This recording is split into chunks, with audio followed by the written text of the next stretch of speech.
दोस्तों, हर हॉस्टल की अपनी एक कहानी होती है। दोस्ती, पढ़ाई, शोरगुल और कभी कभी कुछ ऐसी चीज़ें भी जिन्हें लोग याद भी नहीं करना चाहते। इस कहानी में भी कुछ ऐसा ही था। Room number 6। कहानी शुरू होती है दो दोस्तों से, अनुराग और विवेक। दोनों की मुलाकात स्कूल में हुई और तब से ही दोनों अच्छे दोस्त बन गए थे। और इस दोस्ती की वजह से दोनों ने एक ही कॉलेज में एडमिशन लिया। अनुराग जिज्ञासु, जिद्दी और निडर, उसे लगता है डर नाम की कोई चीज नहीं होती। और विवेक अनुराग का रूममेट और दोस्त, मजाकिया लेकिन अंदर से बहुत डरपोक, छोटी सी आहट पर भी चौंक जाता है।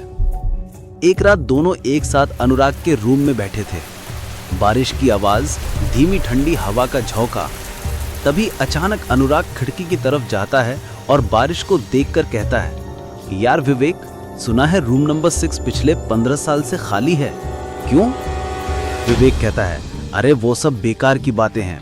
कहते हैं एक लड़का था वहां, पागल हो गया था। और फिर कहते ही विवेक रुक जाता है। तभी अनुराग विवेक की तरफ देखकर कहता है, और फिर क्या?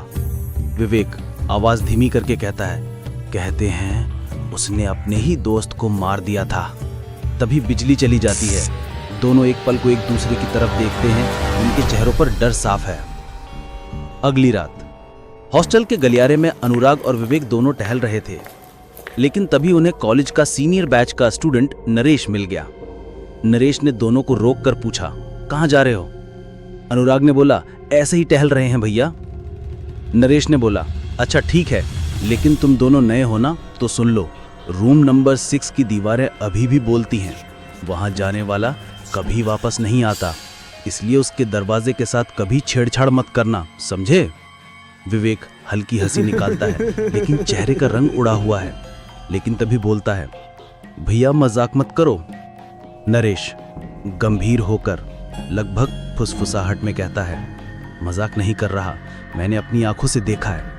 उस कमरे की खिड़की में कोई खड़ा था, जबकि वो सालों से बंद है। तभी हवा का तेज झोंका आया और कहीं से औरत की धीमी हंसी गूंजती है। सब चुप हो जाते हैं। नरेश बोलता है, चलो जल्दी अपने कमरे में जाओ, और सभी चले जाते हैं।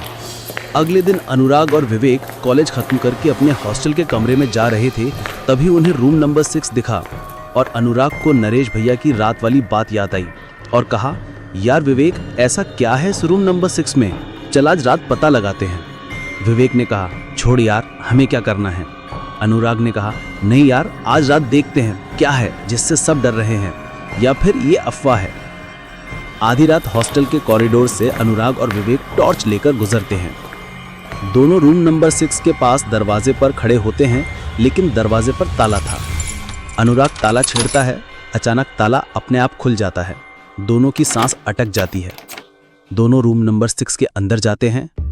धूल, सड़न, टूटी कुर्सी और पूरा कमरे में अंधेरा छाया हुआ था। तभी दरवाजा अचानक बंद होता है, धड़ाम। विवेक कहता है, अनु, ये क्या था यार? अनुराग कहता है, कुछ नहीं है, हवा से बंद हो गया होगा। तभी वो टॉर्च ऑन करता है। टॉर्च की रोशनी दीवार पर जाती है। वहां खून से लिखा है, वो आ चुकी है। विवेक डर जाता है और बोलता है, यार हमने गलती तो नहीं कर दी? अनुराग बोलता है, कुछ नहीं है यार, डर मत। तभी फुसफुसाहट गूंजती है। तभी अनुराग भी घबरा जाता है। किसने बुलाया? कौन है? अब थोड़ा थोड़ा डर अनुराग को भी लग रहा था। अनुराग टॉर्च मार ही रहा था, तभी कोने में एक परछाई दिखती है। कोने में सफेद कपड़ों में एक औरत की धुंधली परछाई, बाल चेहरे पर। तभी औरत की आवाज आती है, तुम्हें नहीं आना चाहिए था। अब दोनों डर जाते हैं और दोनों की आंखों के आगे अंधेरा छा जाता है।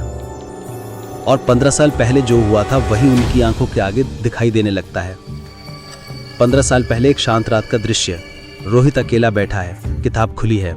अचानक वही औरत उसके पीछे। औरत कहती है, रोहित, मुझे अकेला मत छोड़ो। रोहित डर जाता है कि ये औरत कौन है। रोहित भागने की कोशिश करता है, लेकिन तभी उसके पीठ पर एक खंजर आकर लगता है और वो दीवार पर लग जाता है और अपने खून से लिखता है, वो आ रही है।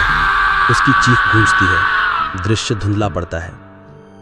तभी दोनों की आंखें झटके से खुलती हैं। लाइट झपकती है। वो औरत दोनों के करीब होती है।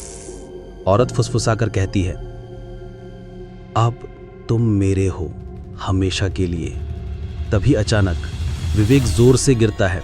उसकी गर्दन पर अजीब सा निशान उभर आता है। अनुराग रो पड़ता है और कहता है, नहीं, छोड़ दो उसे, ये गलती मैंने की है। औरत गहरी आवाज में कहती है, जैसे रोहित ने मुझे छोड़ा था वैसे तुम मुझे नहीं छोड़ सकते।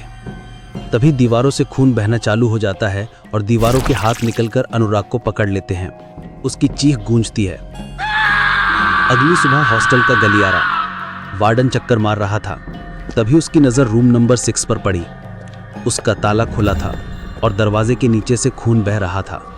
वार्डन घबरा गया और हड़बड़ी में किसी को बुलाने दौड़ा और तभी वहां नरेश आ गया और दोनों दरवाजा खोलते हैं। कमरा खाली था, लेकिन फर्श पर खून लगा हुआ था और दीवार पर ताज़ा खून से लिखा है, अब वो आ गई है।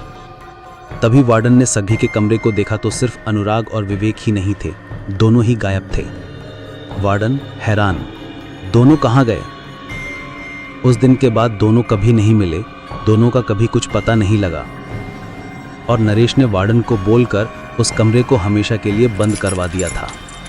नरेश धीमी टूटी आवाज में कहता है, इस रूम को फिर कभी मत खोलना। तभी कमरे से औरत की ठंडी हंसी गूंजती है।